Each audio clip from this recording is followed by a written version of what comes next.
Welcome back to MMA Al Dente. Aaron Phillips versus Gaston Bolanos, second fight of the evening. Aaron Phillips is 12-4, making his return to the UFC for the second time, even though he was never cut this time. But he's had a 3-year layoff for some reason. I don't know why. He's in his prime, 33 years old, but he hasn't fought since his return to the UFC, where he lost to Jack Shore by submission in round 2. Rear naked choke. There's no shame in any of his losses. He's got the sub loss to Jack Shore, the 2 decision losses inside the UFC way back in 2014 when he was a youngster, fighting Matt Hobart and Sam Sicilia, both of whom out-wrestled him. He was neutralized with wrestling, had no answer, and he seemed like a limited guy, and that's why he was axed. But his other loss comes to Chris Gutierrez. That was the one TKO loss on his record, and it's due to leg kicks. It might go down as a corner stoppage or whatever the fuck, because it happened after round 3, but leg kicks got him out of that fight. And again, there's no shame in that, because Chris Gutierrez, he wins a lot of fights via round 3 leg kicks. Just ask Jimmy Flick, or whoever the fuck else. But Aaron Phillips, he's still, despite having these decent losses here, these forgivable losses, he doesn't have a signature victory inside or outside the UFC. He doesn't have one win in the UFC, but even outside the UFC, he's beaten guys who could have been good maybe, but nobody ever really flourished. And look, the same could be said even if he gets a victory here against Gaston Bolanos, to be honest. But despite Bolanos being a limited guy, he's expected to win, and still, a win here would be a win in the UFC, which is something that Phillips, I know, is seeking. At the very least, you could tell stories about it. But anyway, Phillips' wins include 12 wins, 6 via TKO, 2 via submission, 4 via decision. And he's fighting Gaston Bolanos here, who has a 6-3 record as an MMA fighter. All 9 fights, I believe, come in Bellator. That's where he started his career. And all 6 wins are by TKO victory, which makes sense because the guy's a really sharp Muay Thai guy and a kickboxer. Really flashy, a lot of spinning shit. He's got many spinning back elbow knockouts, one of which I think came in MMA in the Bellator cage. Definitely at least one of them. But plenty of them all around. Muay Thai, kickboxing, whatever. And yeah, he can fight very well. He's got great technique on the feet, but on the ground he's limited, and that's why he's got 3 losses in his 9 fights. He's got 2 losses via submission, 1 loss via decision.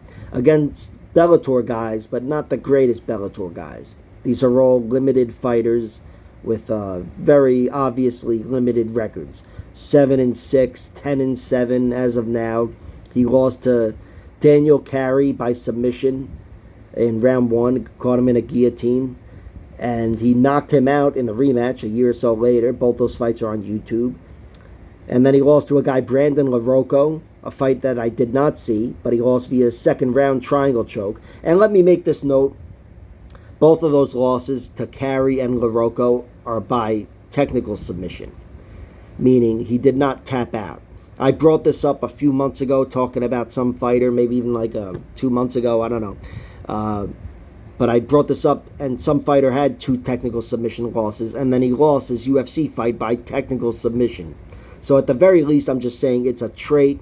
I don't know if it speaks more to his weak submission defense or his toughness. But I think it speaks to both. And that toughness, it's there, it could show itself in other ways, but it's definitely there. I took note of this technical submission thing, this trait with Artem Lobov. Artem Lobov had a record of fucking 13-10 or something when he came to the UFC. And I broke down his record and said, he's never really been TKO'd aside from some bullshit stoppage or whatever. And the 2 losses that come via submission are technical submissions. This guy's tougher than he looks. And it's a trait. And I'm not saying that's going to be the thing with Gaston Bolanos, but so far he's 2 for 2.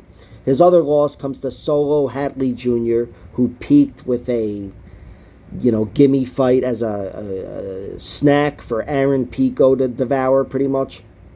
And he actually got that fight by beating Gaston Bolanos here.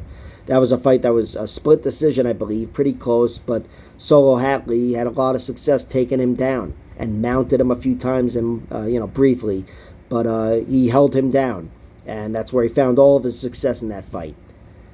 These guys aren't world beaters, Gaston Bolanos is a limited guy. The thing is, I trust that he's getting better, where I don't trust Aaron Phillips that he's getting better. I can't trust that. Phillips, very inconsistent. 6 years between UFC fights, which I can't blame him there because he had been getting work done on the regional scene against nobody of note, really, but still getting work done.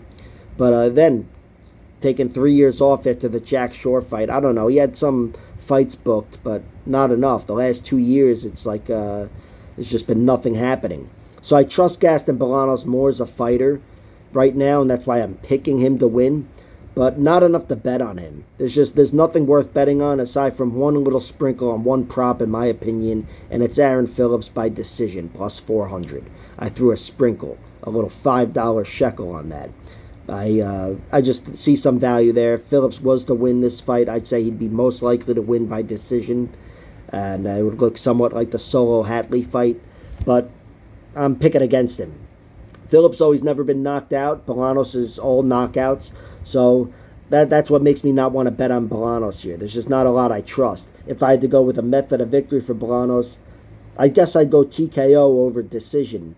But, Phillips, again, the one TKO was leg kicks to Chris Gutierrez after 3 rounds. So I haven't seen, he just hasn't looked that vulnerable. He's just looked limited. So maybe decision would be the better play. I don't know. But either way, that's where I stand. Maybe I'll wait till Bolanos via decision or TKO comes out, and I'll throw a sprinkle on that. But for now, it's just a shekel on Phillips via decision, because I'm a degenerate. Like, share, subscribe, all that horseshit. Check out my other videos.